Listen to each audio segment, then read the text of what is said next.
Go ahead and get started. Are you with me, Stuart? I'm here. Uh, so welcome, everyone. Thank you for joining. This will be a brief session, but we just wanted to continue our efforts to spread some knowledge and spread knowledge on topics that we strongly believe in. Go ahead and go to the next slide, please, Stuart. So we will record this and deliver it by email, either a link or an attachment. Please do use the Q&A icon in the user interface to ask us questions, and we'll be glad to answer them during the session or certainly follow up as needed. So we'll review the basic concepts of tops-down, bottoms-up planning. We'll talk about some best practices for using this method. Stuart will demonstrate some of the concepts in an example database, and then I'll talk a little bit about Cognizant Softvision and our suite of products.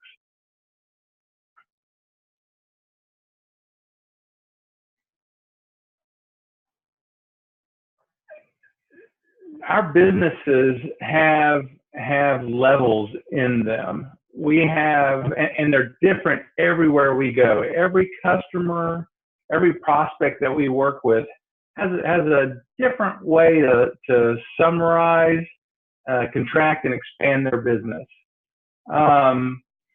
This concept can work within any or many of these levels. One example of the highest level might be your entire corporation summing all of your different brands, sales channels, efforts that you intend to plan for. And that would be this highest level. The process of coming up with a high-level budget or plan is very iterative. And at the very, very beginning of the process, generally involves senior leadership from several departments. You may or may not use tools to come up with these plans, and other business areas may contribute to these long-term, future, high-level rolled-up plans. Sometimes it's not very sophisticated, actually. We did X in sales this year, and we expect X plus a % next year, and that might be how you come up with your top number. And the further into the future you do this high-level planning, the more likely you might reach for that not too uncommon technique.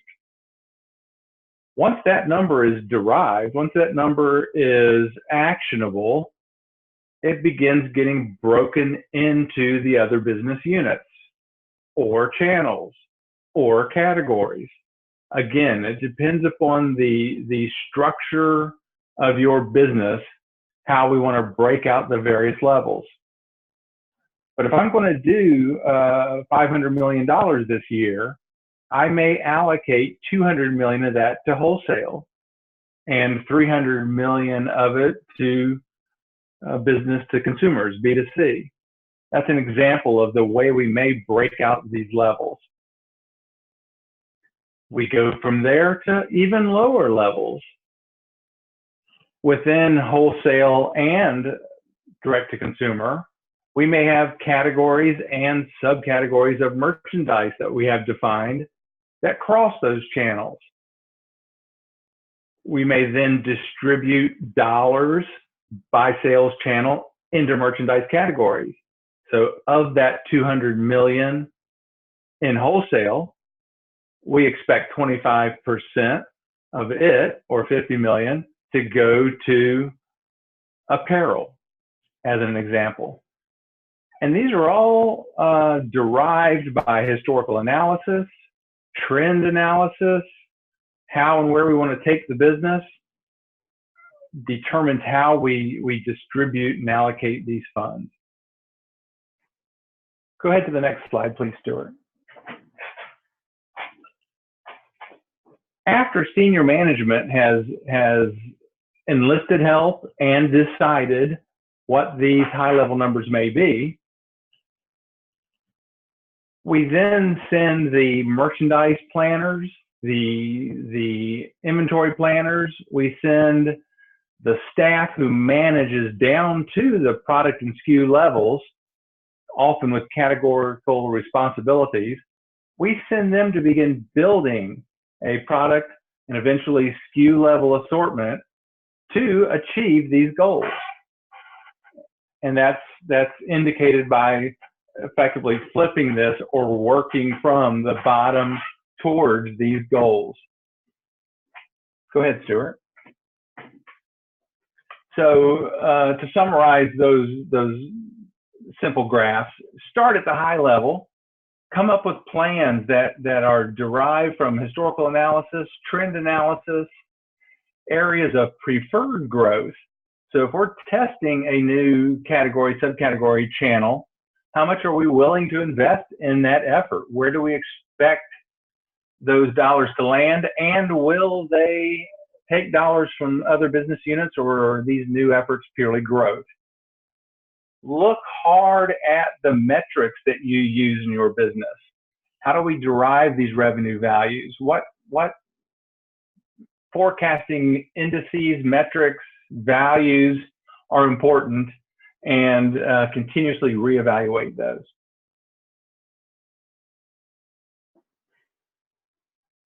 And again, tops down, bottoms up. You know, you start high, go low, then you flip it and go low, working your way towards those high numbers.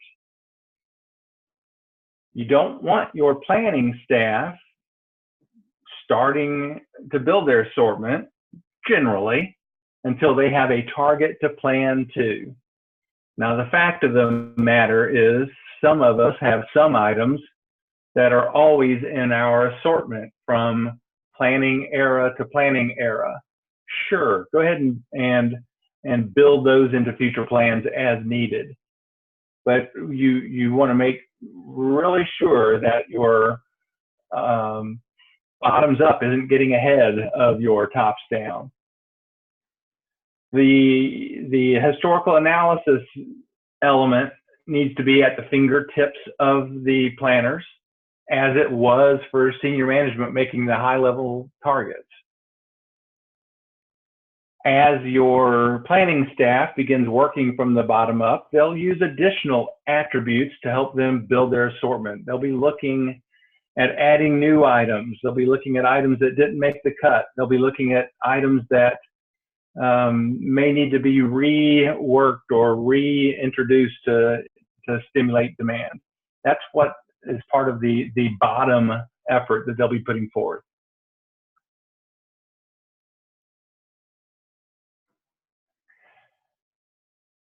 It's really, really key in this scenario, in this tops down, bottoms up planning methodology, that your teams are all in a centralized tool. Stuart and I go to many enterprises where there are a lot of individual siloed spreadsheets, and it makes it very, very difficult to reconcile individual channels, individual plans, individual efforts up into a high level, top of the plan sum to number. And then more difficult then is adjusting and adapting the plans when there's a disconnect like that. Another key to success to this planning methodology is to respect the calendar.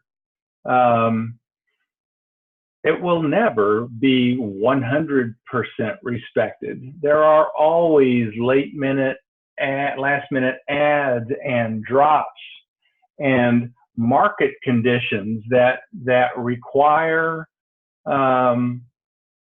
solid business decisions to change an assortment later than we would like. Perhaps there's another cotton crisis brewing, and we aren't in front of it with our factories, and we know we're going to be short on cotton accessories or bedding. We may change our assortment at that point in time. That's okay, as long as there is a policy in place to manage exceptions. Another key to the tops down, bottoms up concept is to continuously have reviews and adjustments at every level as needed to assure it is synchronized. It's great to have a gatekeeper, to have a team or individual that is responsible for pushing on management if there's a merchandising team that feels they can do better than expected of them, or to push on the merchandising team if we don't believe they can meet their goals, or push on them because they're not assorting to the goals. Why aren't they? What's keeping them and preventing them from doing so? We want to have a balanced assortment and forecasted assortment to our high level and middle level budgets and plans.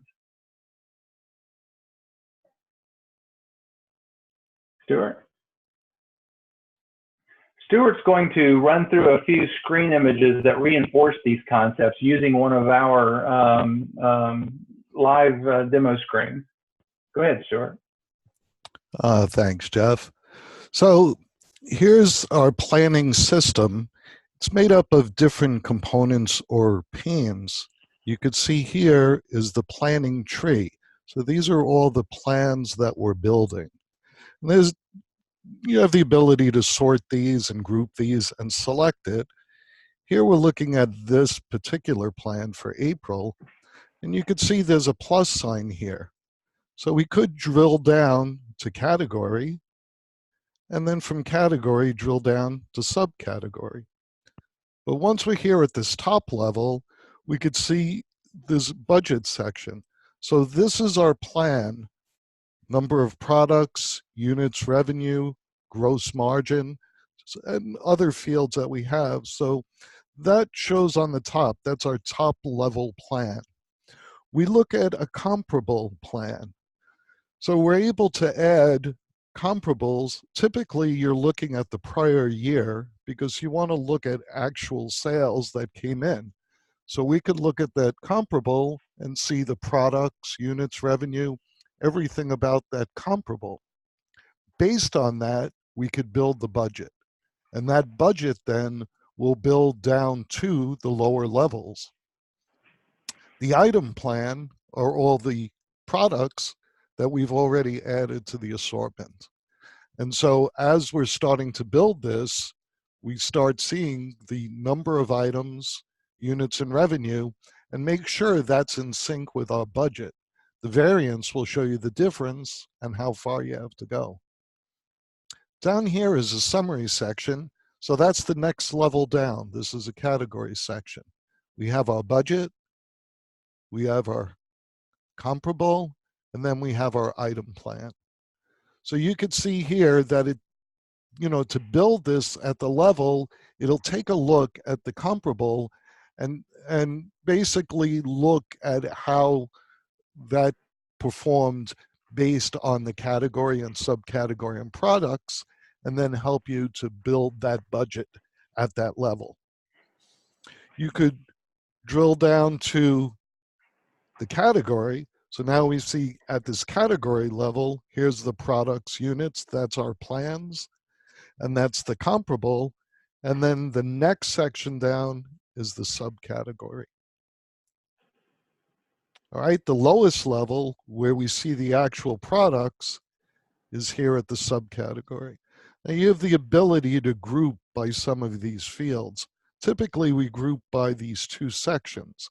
This is our item plan and our comparable. So here we could see the comparable products and how they performed.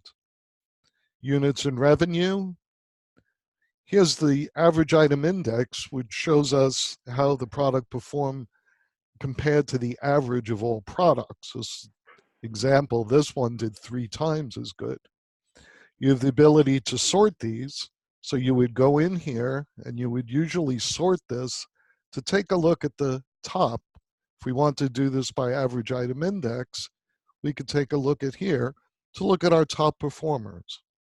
And there's other information here like contribution margin, average price, gross margin, any markdowns, your expected cost. There's a user field which is used to group or put together groups of products, and that's user defined. And then vendor information and a lot of other information that's available here. So as you're going in here, you would go in and start selecting from this comparable offer and add it to your item plan. And the ones that are checked are the ones that are already added to the plan. So this way, as you're building this at the product level, it's rolling up to the subcategory, to the category, and then to the top to make sure that you're in sync, that you're not overbuying or over assorting, and you're also able to select those top products that you have here. So again, if I wanted to, I could add to this level, add to the item plan by selecting these. So Stuart, I think you've really shown what I was intending to convey. And to reinforce that, select the plan, April C plan on the left, so that we see the high level plan or budget. And this is $850,000. I mentioned a $500 million corporate level plan. How this is structured is entirely up to the organization. Is this an annualized plan, a monthly plan? Is it, all of the levels can be very configured.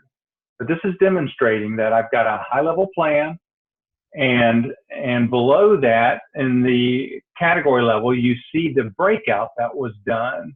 So I want $147,000 to be my target in the getting organized level below that, and $108,000 in the techwear level below that. That column, those 11-ish values, equal $850,000. So merchant that's responsible for dressing for work, go achieve $312,000 in an assortment now, is how that works.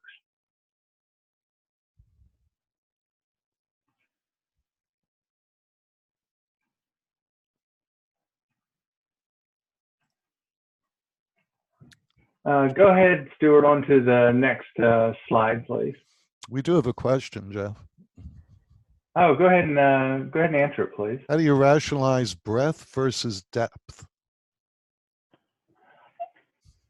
In our experience, that is part of that original decision where we decide which categories we want to grow, which ones through market analysis and our ears to the ground are those that we want to grow.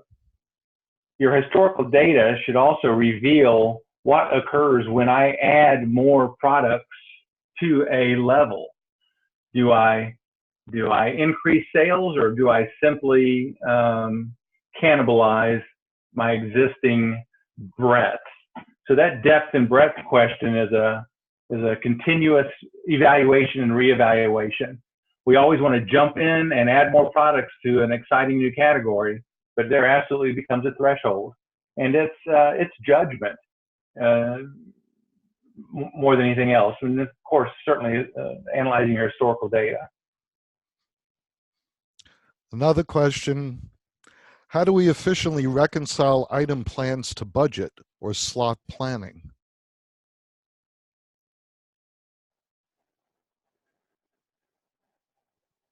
Reconciling the item plan to budget is this area labeled variance in the high level, or go into a lower level, Stuart.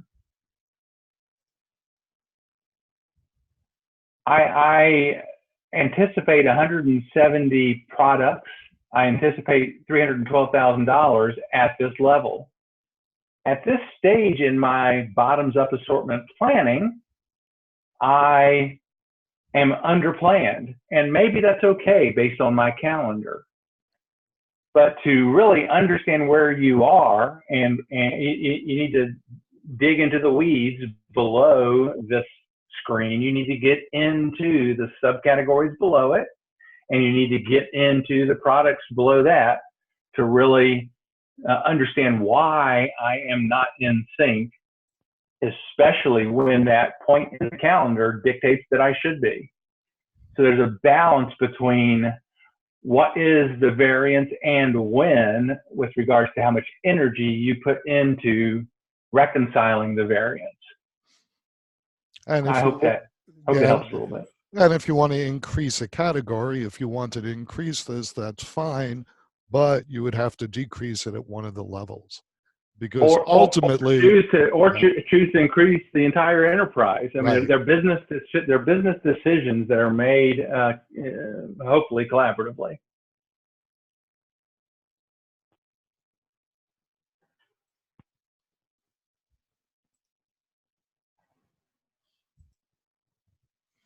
So a little bit about us, Cognizant Softvision Suite, and then we'll wrap up.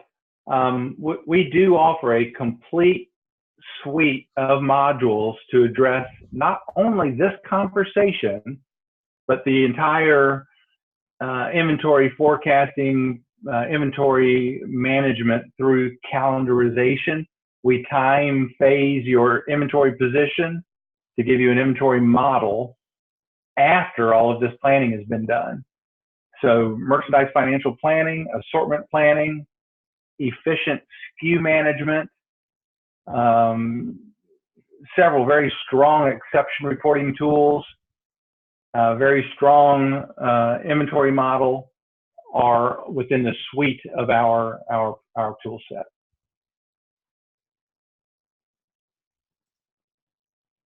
We pride ourselves, and our customers expect us to offer these values. Increased margins, fill rates, turns are all part of what have been realized through the use of our suite of products.